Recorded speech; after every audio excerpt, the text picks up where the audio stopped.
Assalamualaikum warahmatullahi wabarakatuh. Waalaikumsalam warahmatullahi wabarakatuh. Bismillahirrahmanirrahim. Alhamdulillahi rabbil alamin. Wassalatu wassalamu ala ashrafil anbiya'i wal mursalin, Sayyidina wa maulana Muhammadin wa ala alihi wa ashabihil mujahidin at-tahirin, amma ba'du. Saudara-saudara kaum muslimin seiman dan sekeyakinan yang berbahagia. Pada suatu hari seketika sedang berkumpul dengan para sahabat, Rasulullah pernah memberikan peringatan. Beliau bersabda, yushiku an tada'a alaikumul umamu kama tada'al akanatu ala qas'atiha.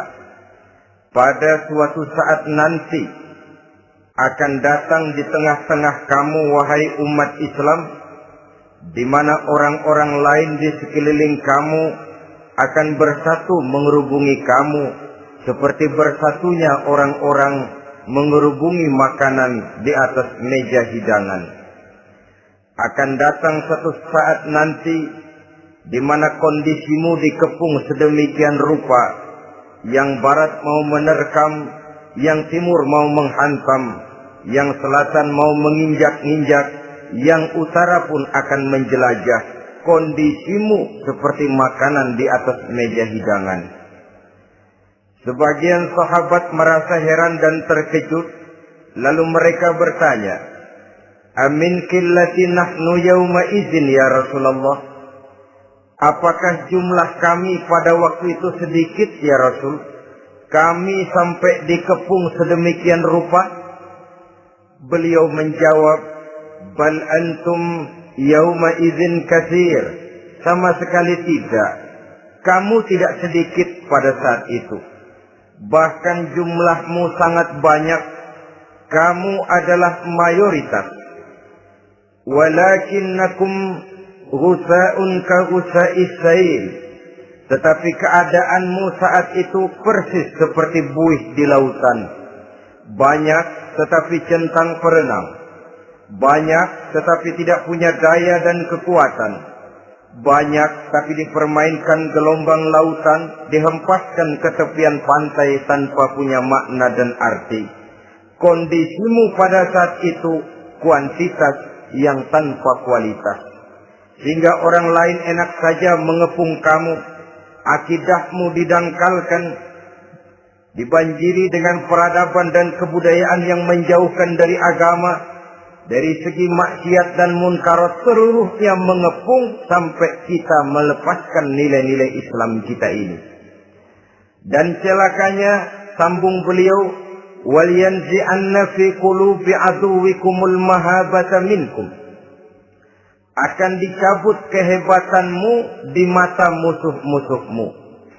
Sehingga pada saat seperti itu orang lain memandangmu umat Islam enteng saja, remeh saja, tidak ada apa-apanya. Sudahlah, pokoknya umat Islam sikat saja. Umat Islam enteng, umat Islam kecil, umat Islam tidak ada apa-apanya. Alangkah ironinya, alangkah menyedihkannya, memilukan dan sekaligus memalukan. Umat yang mayoritas ini dipermainkan oleh yang minoritas. Umat yang jumlahnya terbesar, terbanyak, bahkan konon menurut catatan sampai 90%, tapi dipermainkan oleh mereka kelompok-kelompok kecil ini. Wal yakzifanna fi qulubikumul wahn. Pada saat itu di hatimu dicampakkanlah penyakit wahan. Sahabat kemudian bertanya, wa mal wahnu ya Rasulullah? Apakah penyakit wahan itu ya Rasul? Beliau menjawab, hubbud dunya wa karahiyatul maut. Penyakit wahan itu tidak lain hubbud dunya wa karahiyatul maut. Terlalu cinta kepada dunia dan terlalu takut kepada mati. materialistis dan takut resiko. Dua penyakit inilah yang menyebabkan walaupun umat ini mayoritas, tapi dipermainkan oleh yang minoritas. Walaupun dia golongan terbesar, tapi nasibnya seperti makanan di atas meja makan. Dari segala macam penjuru mau menghantam dia. Saudara-saudara kaum muslimin yang berbahagia, ini merupakan analisa sosial bahwa pada suatu saat nanti akan terjadi di tengah-tengah umat di mana kita dihantam dan diserbu dari segala macam penjuru. Akidah didangkalkan, peradaban dan kebudayaan dirusak, makanan dan minuman diracuni, pakaian ditelanjangi dan lain sebagainya, sampai kita melepaskan nilai Islam yang kita cintai ini. Kondisi sosial ini satu saat akan datang kepada kita. Demikian analisa dan peringatan dari Rasulullah sallallahu alaihi wasallam. Marilah sekarang kita melihat, adalah benar bahwa di zaman sekarang kita insya Allah tidak akan mengalami perang Badar sehebat yang pernah dialami oleh Rasul dan para sahabatnya. Tetapi sesungguhnya perang yang kita hadapi di zaman sekarang ini tidak kalah hebatnya dengan perang Badar, tidak kurang dahsyatnya dengan perang Uhud, tidak kurang ngerinya dari perang Khandaq. Hanya saja yang kita hadapi sekarang ini bukan ujung pedang, bukan ujung tombak, bukan ujung panah. Yang kita hadapi sekarang ini adalah perang akidah, perang ideologi, perang mempertahankan keyakinan. Yang kalau kita kalah sekarang, kita memang masih beragama. Tetapi anak kita, cucu kita, generasi yang akan hidup 5, 10, 20, 30 tahun yang akan datang, wallahu a'lam bissawab. Islam, saudara-saudaraku, tidak mungkin hilang dari dunia. Tetapi tidak mustahil Islam gulung tikar dari desa kita. Tidak mustahil Islam gulung tikar dari kampung dan kota kita, jikalau kita tidak menjaganya, jikalau kita tidak memeliharanya, bahkan jikalau kita tidak mewariskannya kepada anak-anak kita, generasi yang akan datang. Marilah kita mengingat sejenak bagaimana Islam di Spanyol yang pernah jaya, pernah mewarnai daratan Eropa, dan yang sekarang hanya sekedar tinggal ceritanya saja. Ini pernah diperingatkan oleh Rasul dalam satu hadis, sayati ala ummati zamanun la yabqal Islam illa ismun wala minal Quran illa rasmun. Akan datang satu masa di tengah umatku di mana pada masa itu Islam ada tapi hanya tinggal sekedar namanya saja, dan Quran pun ada tapi cuma sekedar tinggal tulisannya saja. Apabila kita tidak mewariskan ini kepada generasi yang akan datang, maka serbuan-serbuan dari berbagai macam penjuru dari hari ke hari semakin kita rasakan kehebatannya. Tidak mustahil sejarah Spanyol akan terjadi di desa kita, akan terjadi di kampung kita, akan terjadi di kota kita. Orang Spanyol, kalau mereka cerita kepada anaknya, mereka akan cerita, nak, di sini dulu ada masjid. Kapan, Pak? Dulu benar dah. Banyak orang Islam kalau hari Jumat pada sembahyang, kapan itu, Pak? Dulu sekali. Sekarang cuma sekedar tinggal ceritanya saja. Bukankah sesuatu yang sangat tidak mustahil apabila kita tidak menjaga dan mewariskan Islam ini kepada generasi yang akan datang, maka serbuan-serbuan akan membawakan hasil yang diinginkan oleh para penyerbu itu tadi. Kita sudah menjadi umat yang mayoritas, tetapi umat yang mayoritas ini menurut Rasul dikepung sedemikian rupa, akidahnya didangkalkan, peradaban dan kebudayaannya ditekan sedemikian rupa, kehidupan sosialnya dibuat individualis, Kemudian dari segi pergaulan, pakaian, makanan, minuman dan sebagainya diracuni sampai dia tidak lagi berpegang teguh kepada agamanya. Dan dikala itu hilang kehebatan umat ini di mata musuh-musuhnya. Orang lain memandang kita ringan saja, enteng saja, satu umat yang sudah kehilangan wibawa. Padahal konon kabarnya kita mayoritas, tapi enak saja dikutak-kutik orang lain. Dan dikala itu di hati kita merajalela penyakit uahan. Penyakit uahan itu apa? Pertama, hubbud dunia, terlalu cinta kepada dunia. Terlalu cinta kepada dunia yang menyebabkan kita lupa akan tanggung jawab dan kewajiban, lupa meneruskan dan mewariskan Islam kepada generasi yang akan datang. Kita berlomba hanya untuk mengejar dunia dan seluruh isinya. Baik dia bernama material, baik dia bernama seksual, baik dia bernama pangkat, jabatan dan kedudukan, berlomba-lomba kita di dalamnya. Sampai tercampaklah penyakit hubbud dunia di dalam hati ini. Berurat dan berakar dunia itu. Sulit dan berat kita berpisah daripadanya. Akibatnya kemauan untuk berbuat demi dan atas nama agama sangat sulit terwujud di dalam kehidupan ini. Yang kedua, karahiyatul maut, terlalu takut kepada mati. Baik mati ajal, mati dalam artian yang sebenarnya, baik mati usahanya, baik mati karirnya, baik mati pangkat dan jabatannya. Sehingga dengan demikian akibatnya jatuhlah kita menjadi umat yang kehilangan wibawa di mata orang lain. Saudara-saudara kaum muslimin rahimakumullah. Saya katakan tadi, perang yang kita hadapi di zaman sekarang adalah perang akidah. Perang menghadapi peradaban dan kebudayaan yang menghancurkan moral daripada anak-anak kita. Perang menghadapi banjirnya maksiat dan munkarat. Yang di tengah-tengah itu, di samping berkewajiban menjaga diri dan keluarga, kita pun juga berkewajiban menjaga anak-anak kita, generasi yang akan datang.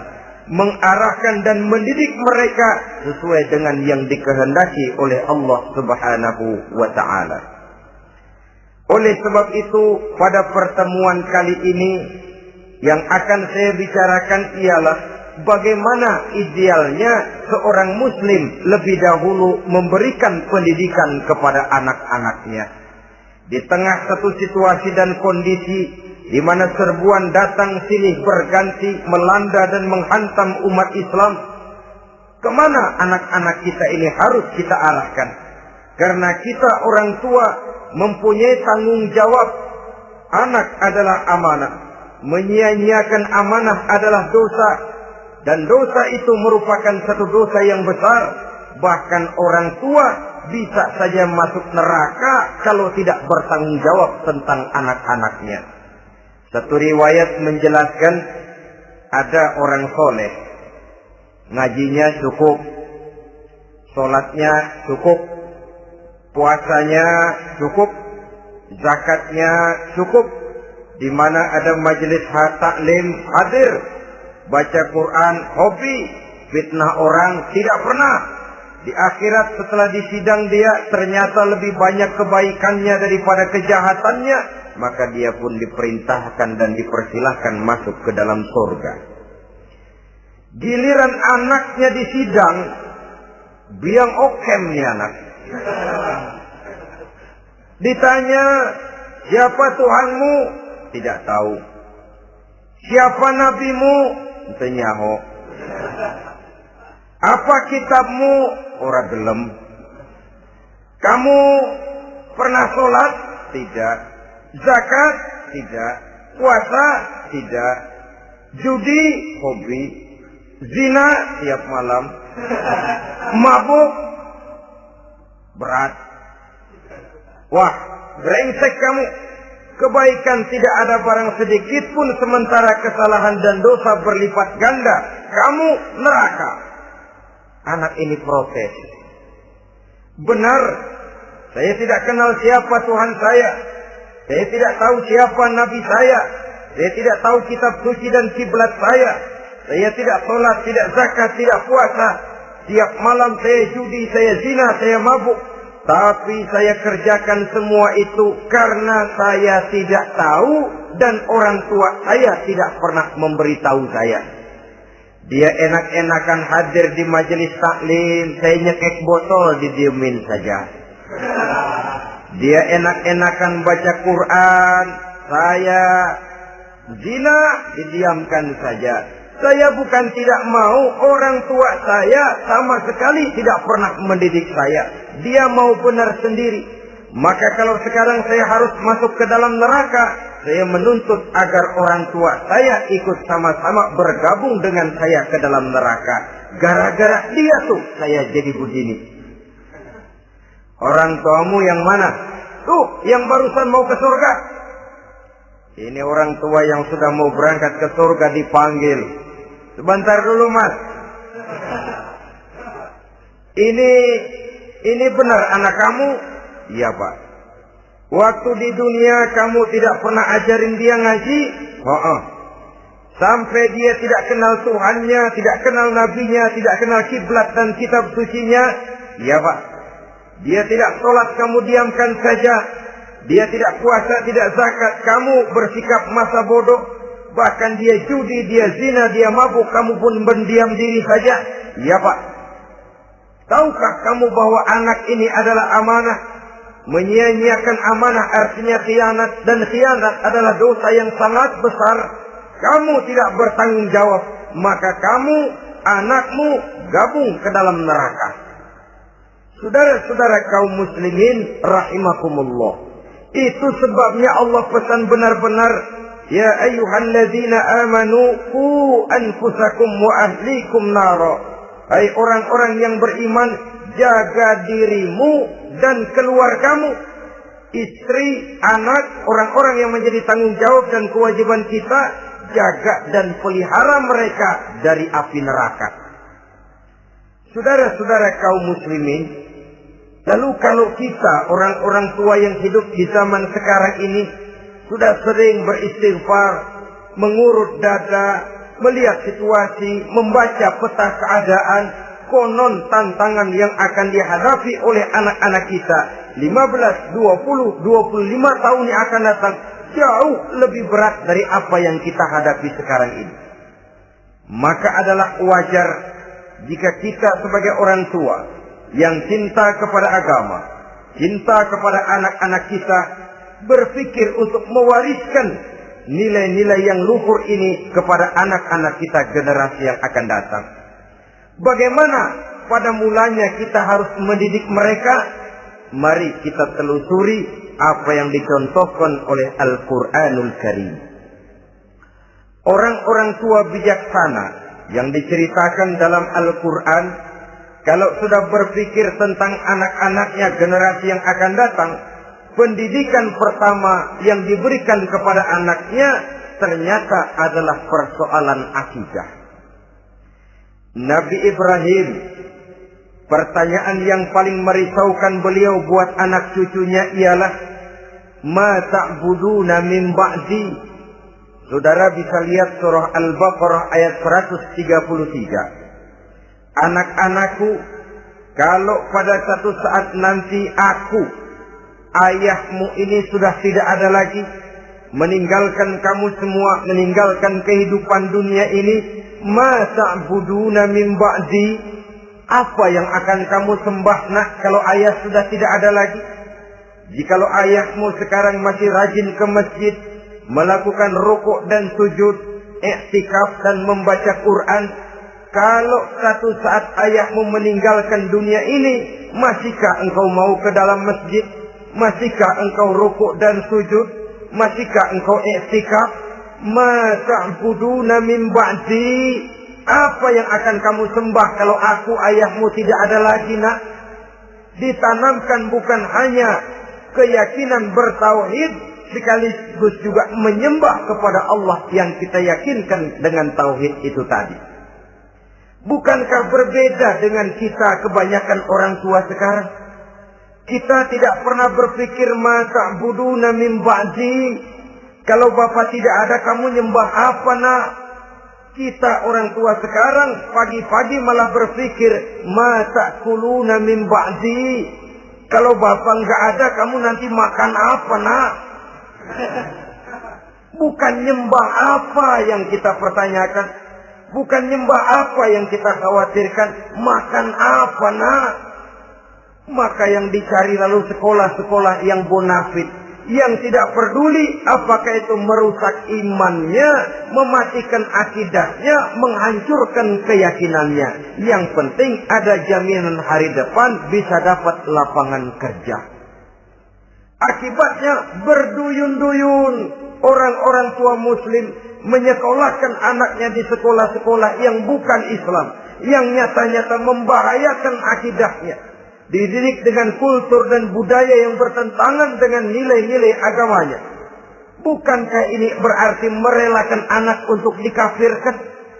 Bukankah ini artinya menyerahkan anak untuk ditulis menurut selera para pendidik yang tidak sesuai dengan nilai akidah yang dimilikinya?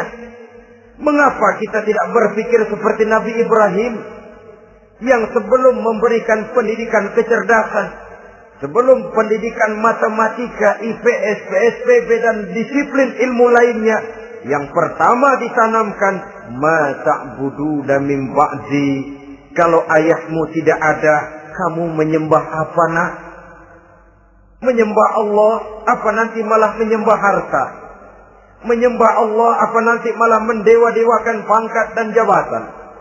Menyembah Allah, apa malah nanti menyembah alam? Itu yang dikhawatirkan Nabi Ibrahim kepada generasi yang akan datang.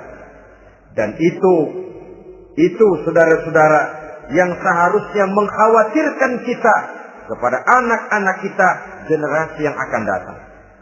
Lihatlah serbuan akidah di zaman sekarang ini. Dimanfaatkan kemiskinan kita umat Islam. Diberikan kita tawaran berupa beras, pakaian, obat-obatan, kalau perlu beasiswa, asal bisa melepaskan keislaman kita ini. Bertahap, sedikit demi sedikit, step by step, shibran bi shibrin wa zira'an bi zira'in. Dan harus saya ingatkan, orang di zaman sekarang tidak mungkin menghantam Islam secara frontal. Tidak mungkin menghantam Islam terang-terangan, apalagi mengerahkan satuan militer. Tidak. Orang berhitung bagaimanapun kondisi dan kualitasnya umat Islam, mereka masih punya satu modal penting, fanatisme agama. Kalau ini disulut, api jihad segera berkobar dan hanya maut yang bisa menghentikan orang yang dibakar dengan semangat jihad. Orang tahu itu. Betapa Uni Soviet kedodoran menghadapi mujahidin Afghanistan yang disulut oleh semangat jihad yang berkobar dengan persenjataan yang primitif ketimbang persenjataan Uni Soviet. Entos mereka pantang surut mundur ke belakang. Jadi jangan mimpi bahwa orang mau menghantam Islam ini dengan melarang pengajian, meruntuhkan masjid, menyegel pondok pesantren. Tidak. Melarang orang sholat. Tidak. Kalau perlu masjid diperbanyak, musola diperbesar. Tapi bikin itu masjid seperti museum. Besar, megah, mercusuar, tapi bikin seperti museum. Tempat orang kagum, tempat orang memuji, tapi sunyi dari nilai-nilai ibadah. Saudara-saudara kaum muslimin, untuk sampai kepada penghantaman akidah, jalan yang paling mudah dirintis sekarang ini secara bertahap dan sistematis memisahkan umat Islam dari Islamnya. Biarkan mereka bernama Muslim. Biarkan di atas kartu penduduknya tertulis agama Islam. Tapi tanamkan budaya-budaya yang menyebabkan cara bergaul mereka, cara berumah tangga mereka, cara bertetangga mereka, sampai kepada cara mereka berpakaian, cara mereka bergaul, cara mereka makan dan minum, Cara mereka mendidik dan menyekolahkan anak sama sekali tidak lagi mencerminkan nilai-nilai yang islami. Itu sudah satu usaha yang paling praktis, memisahkan umat Islam dengan Islamnya. Kalau sadarlah kita ke arah ini usaha orang di zaman sekarang, maka yang harus pertama kita tanamkan kepada anak-anak kita, didik mereka dengan jiwa tauhid yang mengkrispal di dalam batinnya, meresap sampai ke tulang sumsumnya, yang tidak akan sampai pun nyawa berpisah dari badannya, akidah itu tidak akan berpisah dari hatinya. Bahkan dia sanggup dengan tegar berkata, lebih baik saya melarat karena mempertahankan iman daripada hidup mewah dengan menjual akidah. Satu khitbah, satu garis kehidupan yang perlu kita wariskan kepada anak-anak kita, generasi yang akan datang. Dahulu ada satu tradisi, saudara-saudara. Kalau anak gadis kita dilamar orang lalu bertanya, anakmu mau ngelamar gadis saya, apa sudah khatam Quran berapa kali? Apa sudah bisa baca kitab macam-macam dan lain sebagainya? Sehingga lahirlah satu kebanggaan. Apapun motifnya, tapi pertanyaan semacam ini zaman sekarang sudah langka. Paling-paling yang ditanya kalau anaknya dilamar orang, anakmu kerja di mana? Gajinya sebulan berapa? Kendaraannya bebek apa soang? Apa-apa? Itu yang kita pertanyakan, berkisar di seputar materi, kerja, job, status sosial, dan lain sebagainya. Perkara bisa baca Quran atau tidak, nomor 18. Perkara sembahyangnya rajin apa tidak, nomor 36. Saudara hadirin, akibatnya terjadi pergeseran nilai. Maka mendidik anak menurut tuntunan Quran adalah seperti yang diberikan contoh oleh Luqmanul Hakim, yang diceritakan dalam surah Luqman mulai ayat 11 dan selanjutnya. Apa pendidikan pertama yang harus kita berikan kepada anak? Pertama, ya bunayya la tusyrik billah. Wahai anakku, jangan sekali-kali engkau menyekutukan Allah. Nah, jaga tauhid, pelihara iman, mantapkan akidah. Ini dasar yang pertama. Belum lagi anak mengenal berbagai macam disiplin ilmu, yang pertama ditanamkan tauhid. Ini yang mendasari kehidupan. Ini yang akan menjadi mewarnai dan menjadi warna dari kepribadian seseorang. Sentuhan jiwa tauhid di dalam diri si anak.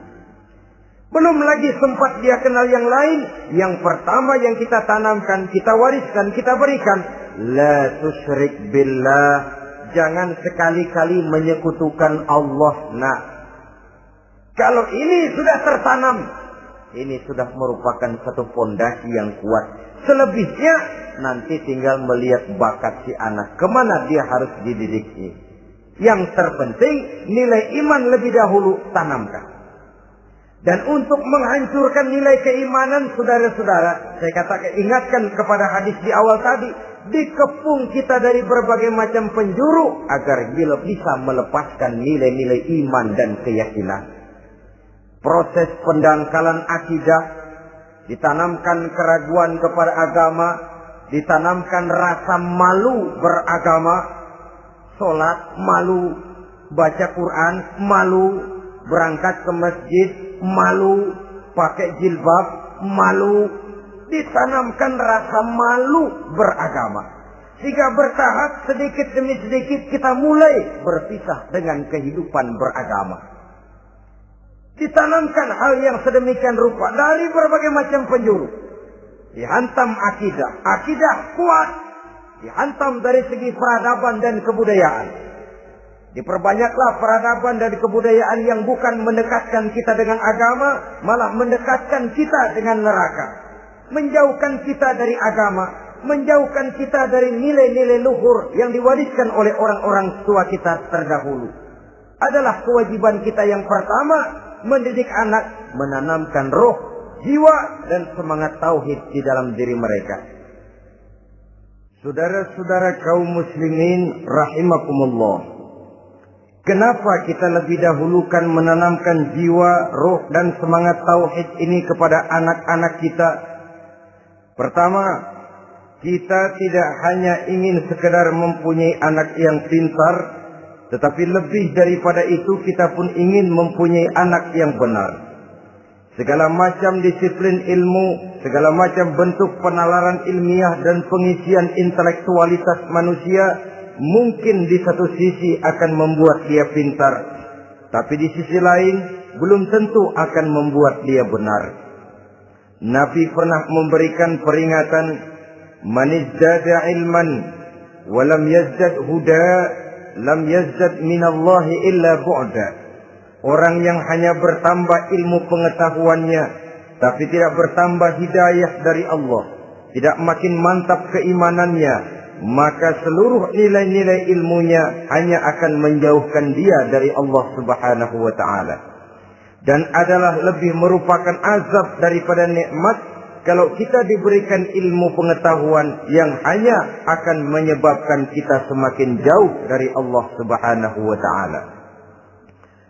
Yang kedua, sesungguhnya roh, jiwa, dan semangat tauhid yang melekat dalam diri anak pada puncaknya akan melahirkan satu disiplin murni yang tumbuh dari dalam dirinya sendiri, di mana si anak dalam kehidupannya merasakan dimanapun dia berada, kemanapun dia pergi, ia selalu merasakan kehadiran Allah dekat dalam hidupnya.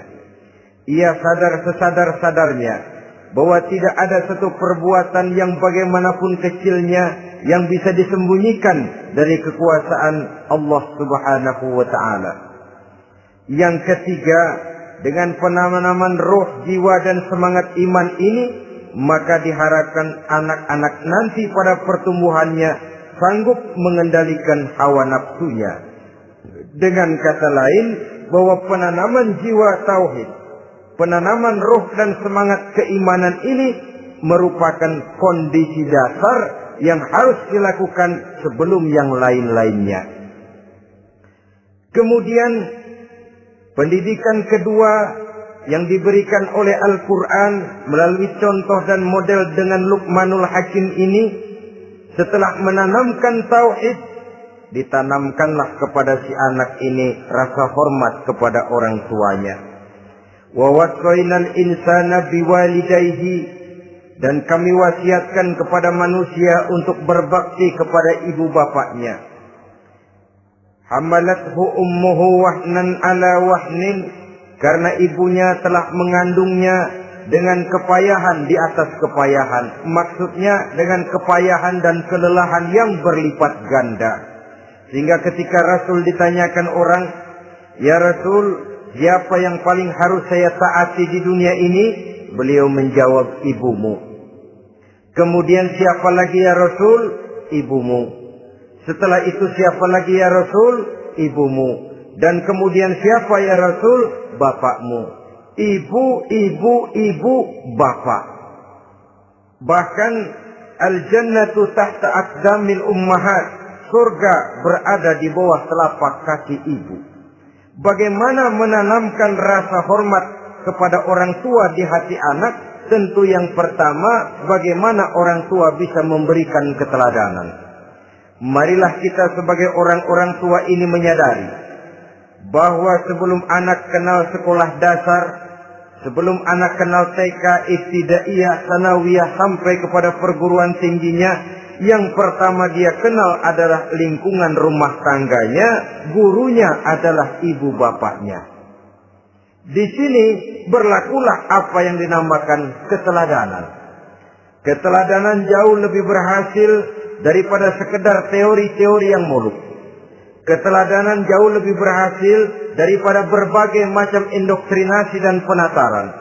Kurangnya keteladanan akan menyebabkan anak mencari pola. Apabila kita orang tua ini tidak bisa memberikan keteladanan yang baik kepada anak-anak kita, maka pada suatu saat anak-anak akan menganggap enteng dan kehilangan wibawa kita sebagai orang tua di mata mereka. Dikala itu akan sangat sulit kita membentuk kepribadian mereka. Bukankah di zaman sekarang ini kita banyak mengalami krisis wibawa, krisis figur? Ada yang karena rapotnya merah melulu, gurunya dikeroyokin. Pak guru pulang sekolah dicegat. Bahkan nyaris ada orang tua pernah dibunuh oleh anaknya sendiri. Dan lain sebagainya, kasus-kasus yang sebenarnya tidak perlu terjadi.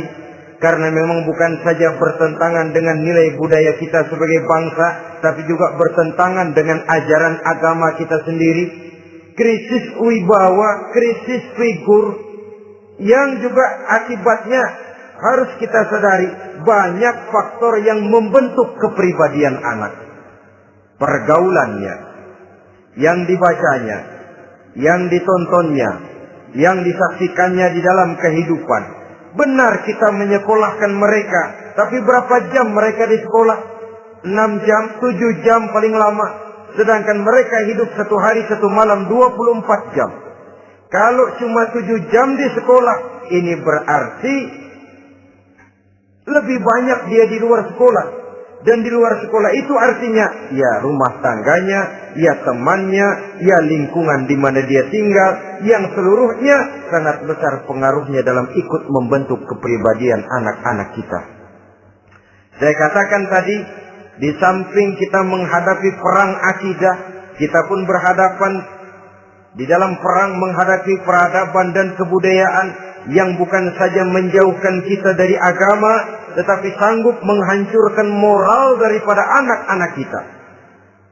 Secara pribadi, saudara-saudara, saya iri, saya kagum misalnya dengan kemajuan yang diperoleh oleh negara tetangga kita, Jepang misalnya. Padahal tahun 45 ia pun hancur lebur oleh meledaknya atom di Hiroshima dan Nagasaki. Tapi bagai satu tenaga raksasa kemudian Jepang bangkit menjadi satu negara superpower di Asia. Bahkan gurunya saja Amerika sekarang ini kewalahan menghadapi perang dagang dengan Jepang ini.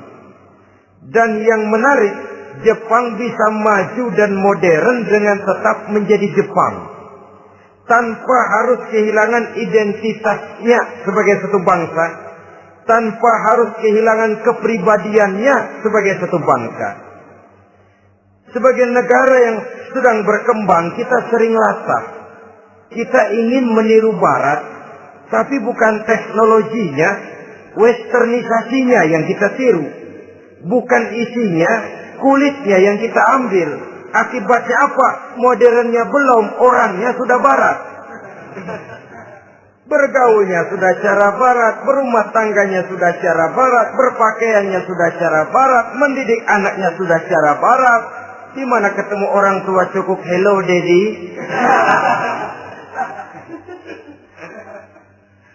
Kulitnya kita ambil, sementara isinya kita campakkan. Ironi dan menyedihkan.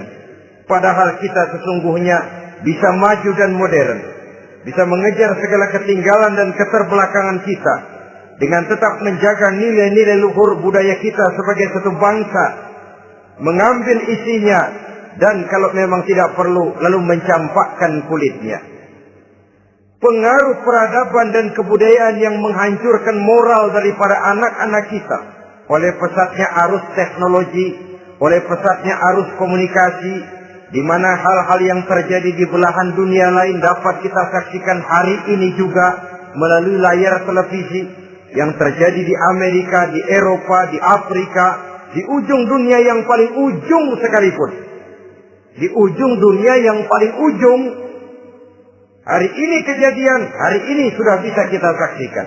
Pesatnya arus komunikasi, kalau jatuh ke tangan anak-anak kita yang belum mempunyai filter, daya saring positif, akan dicerna oleh mereka tanpa memilah dan memilih. Akibatnya orang kampung bilang kelolodan. Makan nggak dikunyah lagi, tentu saja akhirnya kelolodan. Dan kalau sudah kelolodan, menyusahkan kita seluruhnya. Oleh karena itu budaya menghormati orang tua perlu dijaga, perlu dipelihara dan diwariskan kepada anak-anak kita. Tali silaturahmi sehingga ada respeknya kepada orang tuanya. Jangan bapaknya dianggap CS, ibunya dianggap CS, kakeknya dianggap CS. Hilang rasa respek, hilang rasa menghormati. Sementara orang tua sendiri tidak bisa memberikan keteladanan, kurang mendapat perhatian dan lain sebagainya. Apalagi kalau baik ibu maupun bapak adalah orang-orang karier yang setiap hari sibuk menghadapi tugas masing-masing. Bapak sibuk rapat, pindah kantor sana kantor sini, ibu sibuk arisan, besarlah anak-anak di tangan pembantu dan lain sebagainya, sehingga dia merasa kurang mendapat perhatian, dan ini akan ikut membentuk warna dari kepribadian yang dimilikinya. Sampai kepada pelosok-pelosok desa, jaringan televisi memang menguntungkan. Tapi kalau sudah sampai kepada menayangkan budaya-budaya yang tidak sesuai dengan pola di mana mereka tinggal, pola lingkungannya, dan ingin mereka terapkan dalam kehidupan, ironi dan menyedihkan. Maka sering dikatakan, jikalau ABRI masuk desa, rakyat beruntung. Jikalau listrik masuk desa, rumah jadi terang. Jikalau koran masuk desa, rakyat jadi cerdas. Jikalau hakim masuk desa, rakyat lalu sadar hukum. Tapi jikalau maksiat dan munkarat masuk desa, minuman keras masuk desa, judi masuk desa, pelacuran masuk desa, rakyat tentu kiamat.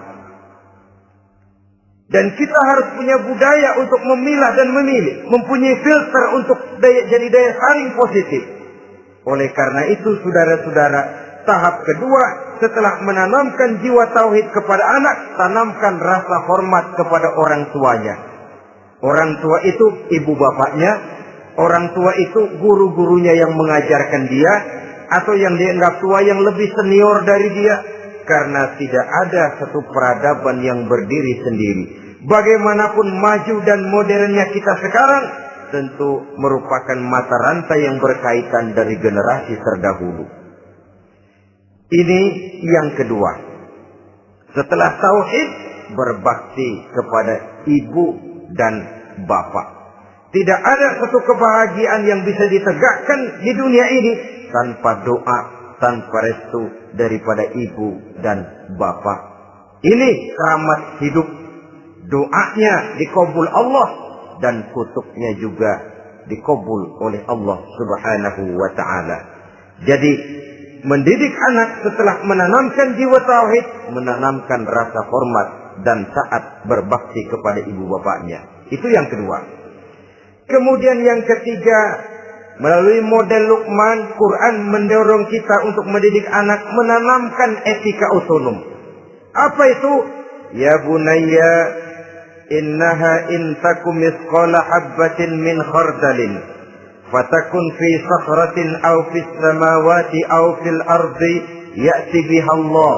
Wahai anakku, sesungguhnya kalau ada satu kebaikan yang kamu kerjakan, kecil, tidak nampak oleh pandangan mata yang zahir, yang kecil itu tersembunyi di puncak langit, di dasar bumi yang paling dalam, atau di tengah batu hitam sekalipun, Allah pasti mengetahuinya dan pasti akan memberikan balasan yang seadil-adilnya. Pendidikan apa ini? Pendidikan moral, menanamkan etika otonom. Nah, kau berbuat baik jangan karena dilihat orang. Kau tidak mau melakukan kejahatan jangan cuma karena ada polisi. Kalau ada polisi kau tidak mau jahat, kucing juga begitu. Coba lihat kucing, taruh ikan asin di piring kaleng, tongkrongin. Aduh, kucing kalem, sopan, tenang. Sedikit kita lengah, habis ikan digarap. Tapi ditanamkan satu kesadaran, kemanapun kau pergi, apapun yang kau kerjakan, tersembunyi di tengah batu, di dasar bumi, di puncak langit, Allah pasti tahu. Dalam bahasa yang ringan, Kita ini diawasi oleh 2 hiperkomputer yang maha sensitif.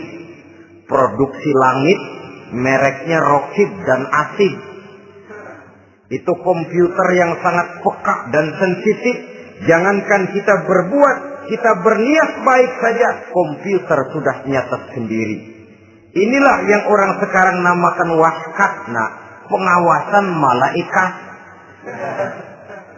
Kalau hidup sudah merasa diawasi oleh malaikat, waskat berhasil. Tapi kalau waskat sudah diawasi malah nekat, itu yang gagal. Atau yang diawasi dan yang mengawasi sama-sama sepakat, nah itu juga bisa cincai. Saudara-saudara kaum muslimin rahimakumullah.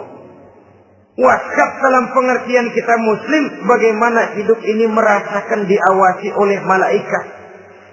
Intelektualitas yang tinggi sekalipun, IQ yang nilainya plus sekalipun, disiplin ilmu yang bagaimanapun banyak yang memenuhi benak kita, tanpa diiringi oleh etika otonom, orang sering mencari celah dan kesempatan. Mencari celah dan kesempatan. Tapi kalau sudah merasa, kemanapun saya pergi, dimanapun saya berada, kebaikan bagaimanapun sekecilnya saya lakukan, toh Allah pasti akan memberikan balasan. In khairan fa khairun, wa in syarran fa syarrun. Jikalau baik, baik balasan yang kita terima. Jikalau jahat, jahat kejahatan yang kita terima. Kalau sudah ke arah ini kita berpikir, maka sesungguhnya kalau kita berbuat baik kepada orang lain, hakikatnya kita sudah berbuat baik kepada diri kita sendiri. Lalu tidak ada merasa rugi berbuat baik kepada orang. Karena manakala dia melakukan kebaikan kepada orang lain, artinya dia sudah berbuat baik untuk dirinya sendiri. Jadi setelah tauhid, kemudian berbakti kepada ibu bapak, yang ketiga baru pendidikan tentang akhlak, tentang moral. Pola ini yang sering terlupakan oleh kita. Bahwa bagi kita itu pendidikan tidak lain upaya mencerdaskan otak anak. Jangan sampai sebab ini kelihatannya pembangunan makin maju, persaingan hidup makin tajam, tensi ekonomi semakin tinggi. Sementara jumlah tenaga kerja dengan lapangan kerja yang tersedia jauh dari mencukupi. Jikalau tidak membekali anak dengan pendidikan yang menunjang lapangan pekerjaan, orang tua khawatir, takut sekali anaknya jadi gelandangan. Dikhawatirkannya kehidupan dunia ini, sementara dia lupa kalau anaknya bisa jadi gelandangan di akhirat. Padahal selama-lamanya gelandangan di dunia, paling seumur manusia itu 60 tahun, 70 tahun lah umur orang sekarang. 70 itu sudah luar biasa itu. Tapi kalau harus menggelandang di akhirat, menjadi gelandangan di akhirat, alangkah menyedihkannya.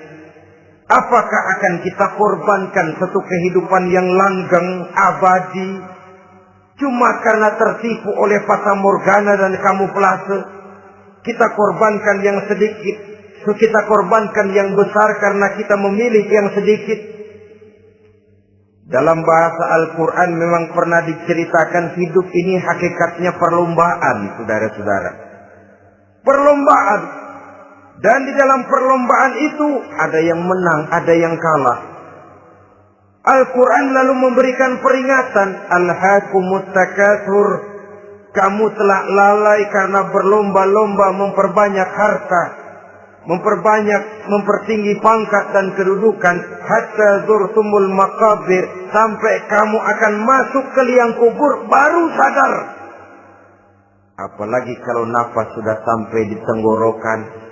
Persis Fir'aun sudah tenggelam di lautan merah, mau mampus, baru dalam sekaratnya amantu bi Rabbi Musa wa Harun. Kalau begini caranya, saya juga percaya kepada Tuhan Musa dan Harun, percaya kepada Allah. Sudah mau mati, baru amantu bi Rabbi Musa. Kami percaya kepada Tuhan Nabi Musa, kata Fir'aun. Malaikat maut kesal benar, dilelepin terus di laut. Mampus tuh sekalian.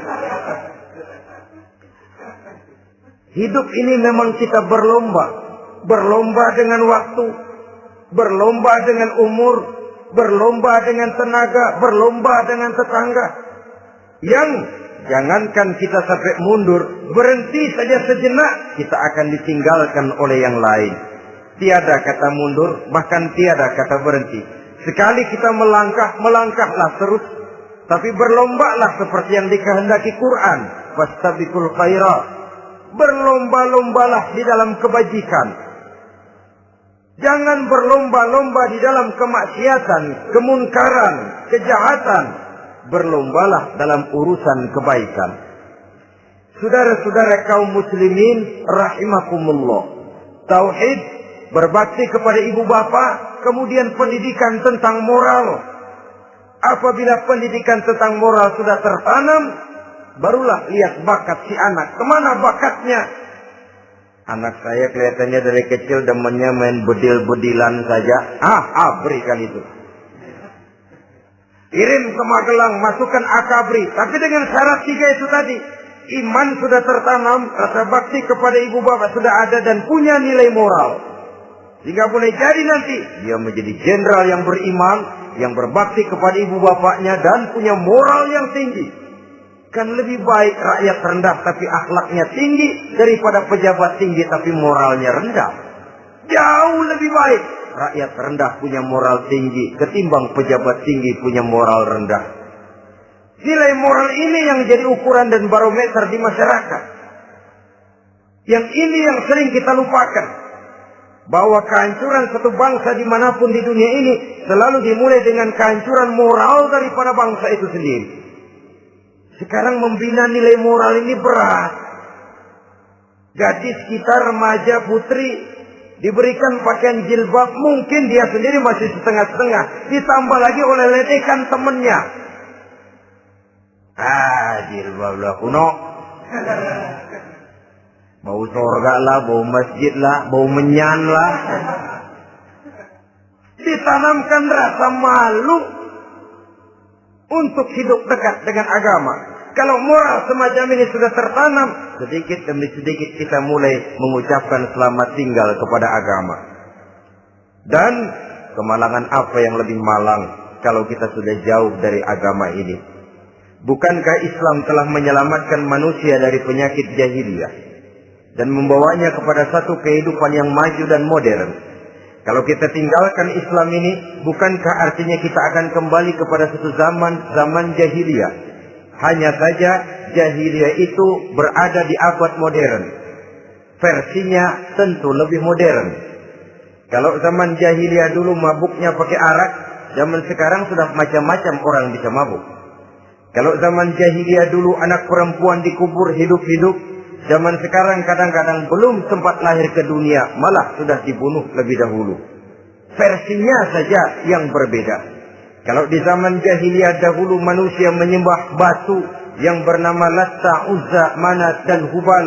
Di zaman jahiliyah modern sekarang ini, orang sering menyembah kepala bagiannya, sering menyembah atasannya, sering menyembah komputer, sering menyembah teknologi modern yang lebih diyakininya daripada Allah sebagai keyakinan sentral di dalam hidupnya. Saudara-saudara kaum muslimin rahimakumullah. Jadi yang ketiga, nilai moral yang ditanamkan kepada anak-anak kita supaya dia bisa menghadapi tantangan-tantangan hidup yang semakin berat ini dengan tetap berpegang teguh kepada nilai-nilai moral yang diwarnai oleh jiwa keimanannya yang bersumber dari ajaran agamanya. 3. Kemudian yang keempat, barulah tatanan kehidupan sehari-hari. Apa kata Luqman? Ya bunayya aqimis shalah. Setelah bertauhid, berbakti kepada ibu bapa, punya nilai moral. Ya bunayya aqimis shalah. Nak, dirikan salat. Rumah tangga muslim.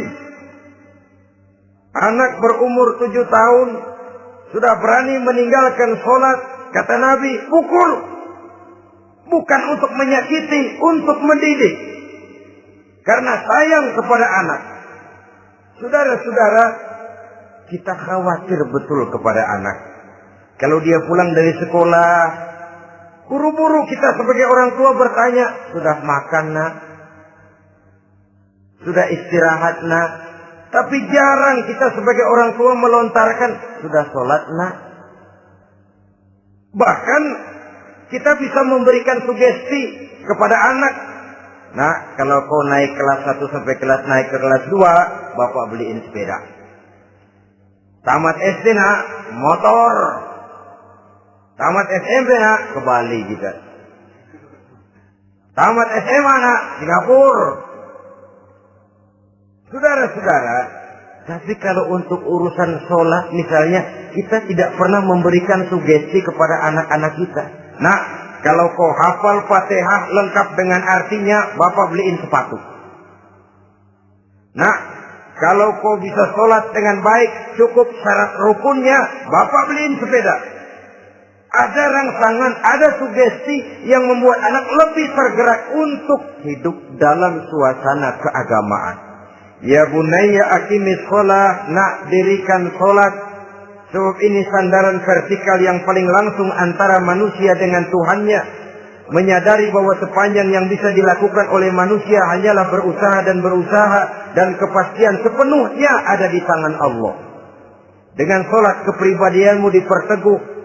Dengan sholat sandaran vertikalmu kepada Allah diperkuat. Dan pada waktunya nanti Al-Quran memberikan bimbingan. Hendaklah minta tolong kepada Allah dengan sabar dan tetap mendirikan sholat. Ya bunayya aqimis sholat. Setelah itu, wa'mur bil ma'rufi wanha 'anil munkar. Tegaklah membina yang ma'ruf, tegaklah mencegah yang munkar. Ini sikap hidup sudah.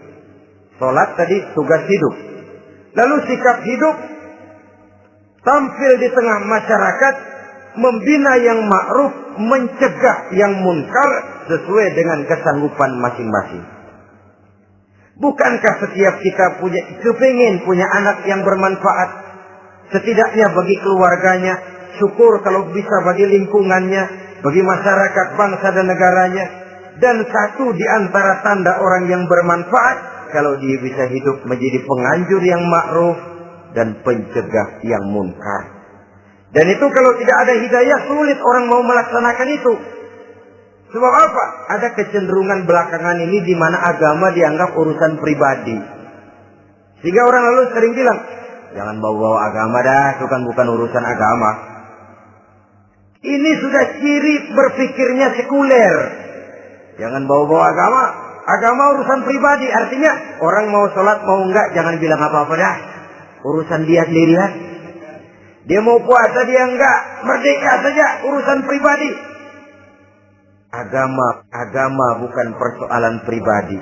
Apalagi jika sudah menyangkut amar ma'ruf dan nahi munkar.